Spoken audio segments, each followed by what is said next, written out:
Bugün sizə qarğıdalını çox asan və inanılmaz dərəcədə ləzzətli bir üsulla necə bişirdiyimi göstərəcəm. Sobada qızarmış bu qarğıdallara heyran qalacaqsınız. İlk öncə qarğıdallarımızı qabıqlarından və saçaqlarından tamamilə təmizləyirik. Yaxşıca yuyuruq. Daha sonra onları ortadan ikiyə bölürük. Düzdür, bölərkən biraz güc tələb olunur, amma narahat olmayın. Biraz cəhdlə hamısını asanlıqla bölmək olur. İndi isə işin ən ləzzətli hissəsinə gəldik. Mən qarğıdalları otaq temperaturunda yumşalmış kərə yağı ilə bol-bol yağlayıram.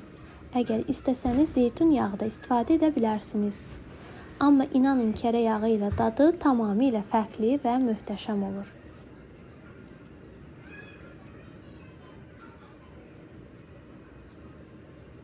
Üzərinə isə duz səpirəm. Arzu edənlər bura paprika və ya istiot da əlavə edə bilərlər.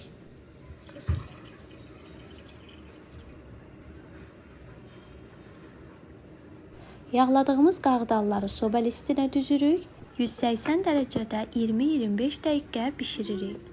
Və budur. Çox ləzzətli, ətirli və asan hazırlanan qarğıdallarımız hazırdır. Mən servis edərkən üzərinə biraz istiot da səpdim. Mütləq yoxlayın. Nuş olsun. Kanala abunə olmağı və videonu bəyənməyi unutmayın. Növbəti reseptlərdə görüşənədək.